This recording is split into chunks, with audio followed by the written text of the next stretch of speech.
تو وہ جو صاحبان ایمان بادیہ نشیں تھے کیا کافر تھے؟ کافر تو نہیں تھے، بادیہ نشیں ہونے کے باوجود کافر تو نہیں تھے. تو پھر مفہوم کیا ہے؟ یعنی یہ کہ ہجرت کے بعد دوبارہ بادیہ نشینی اختیار کر لینا کفر ہے.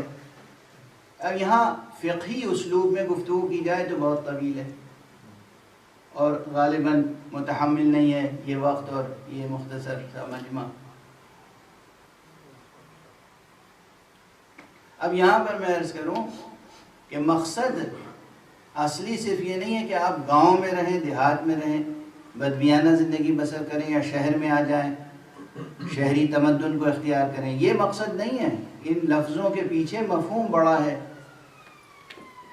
مفہوم یہ ہے کہ علمی اعتبار سے، تہذیبی اعتبار سے، فکری اعتبار سے ترقی کے بعد پھر قدم پیچھے ہٹا لینا کفر ہے.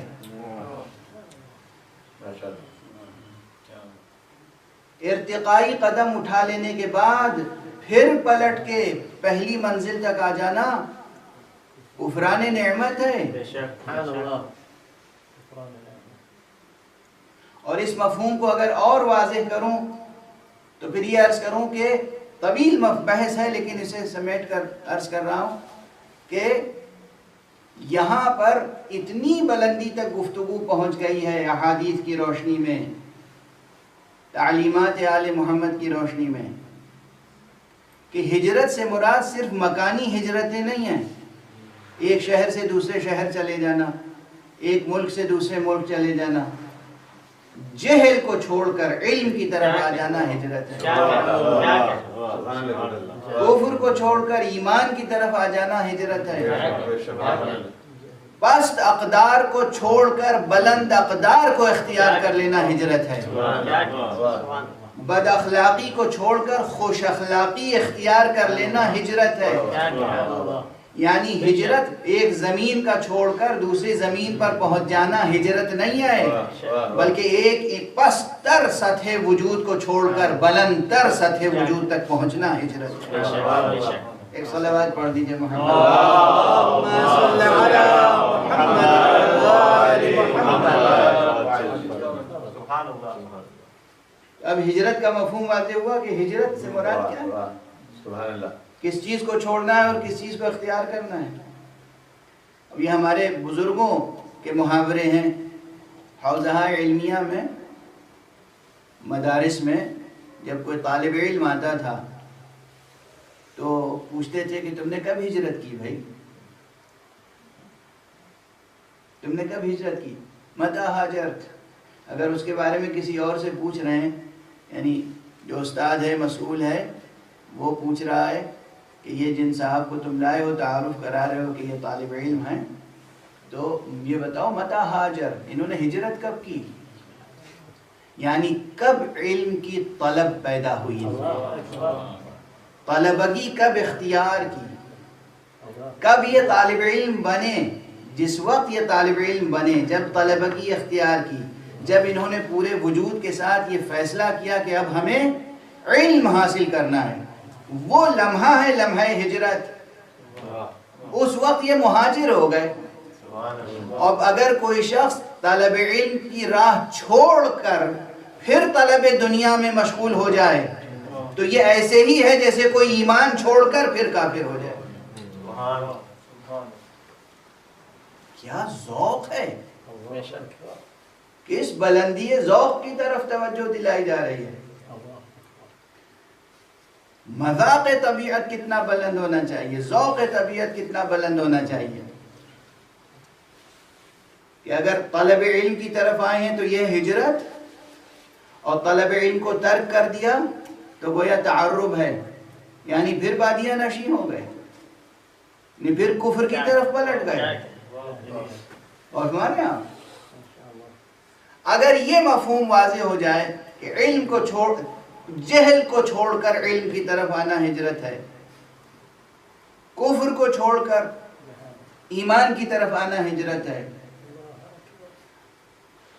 بد اخلاقیوں کو چھوڑ کر خوش اخلاقیوں اور اچھی اخلاقی قدروں کی طرف آنا ہجرت ہے، تو پھر اس جملے کو آپ آسانی سے سمجھ سکیں گے کہ یہ نمودار جو ہوتا ہے ہلال محرم، یہ ہمیں اور آپ کو دعوت دیتا ہے ایک نئی ہجرت کی طرف۔ ایسی ہجرت اختیار کرو کہ پرچم عباس کے نیچے آ کر حسین کی بیعت کرو۔ صلوات پڑھتے محمد والے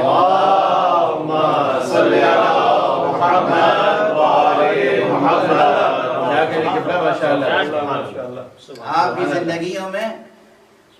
کی زندگیوں میں صرف ایک نئے ہجری سال کا اضافہ نہ ہو، ایک نئی ہجرت کا آغاز ہو، بلندیوں کا نیا سفر سامنے آ جائے بإذن الہی، بمشیت الہیہ، بإرادہ الہیہ۔ حق سبحانہ وتعالی کی طرف سے حسن توفیق آپ کے شامل حال ہو، آپ کہیں یا حسین اور ادھر سے دستگیری ہو جائے۔ ایک صلوات پڑھ دیجئے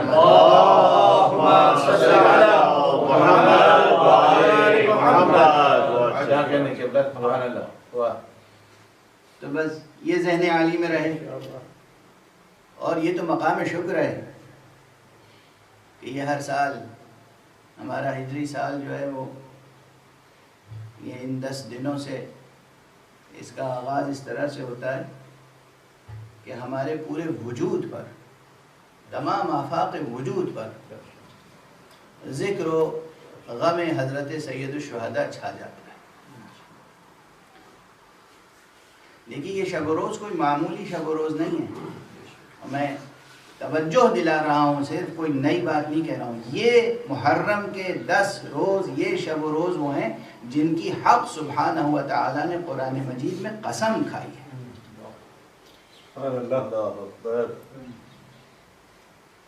ان 10 دنوں کی اور 10 راتوں کی، بسم اللہ الرحمن الرحیم، والفجر ولیال عشر والشفع والوتر واللیل اذا یسر هل فی ذلک قسم لذی حجر۔ یہ کسی اور 10 راتوں کی قسم نہیں کھائی گئی ہے، یہ محرم کی 10 راتیں ہیں۔ اور یہ وہ قول ہے جو یہ نہ سمجھیے گا کہ صرف شیعہ امامیہ تفسیروں میں پایا جاتا ہے، بلکہ امام اہل سنت والجماعت، امام المفسرین بھی انہیں کہا جاتا ہے، امام فخر الدین رازی۔ فخر الدین رازی ان لوگوں میں سے ہیں جن کے دامن پر تشیع کا غبار نہیں بیٹھا ہے، تشیع کے الزام و اتہام سے بری ہیں وہ۔ اب کیا کہوں، یعنی جو علم رجال کی اسٹڈی کرتے ہیں ہمارے عام مسلمان، تو کوئی کتنا ہی عالم ہو، متقی ہو، پرہیزگار ہو، فقیہ ہو، حکیم ہو، متکلم ہو، محدث ہو، سب کچھ ہو، لیکن اگر اس میں حب اہل بیت ہے اور تشیع کا شائبہ پایا جاتا ہے تو اسے رد کر دیتے ہیں، کہتے ہیں کہ یہ ہم اس سے حدیث قبول نہیں کریں گے، اس لیے کہ اس سے بوئے تشیع آتی ہے۔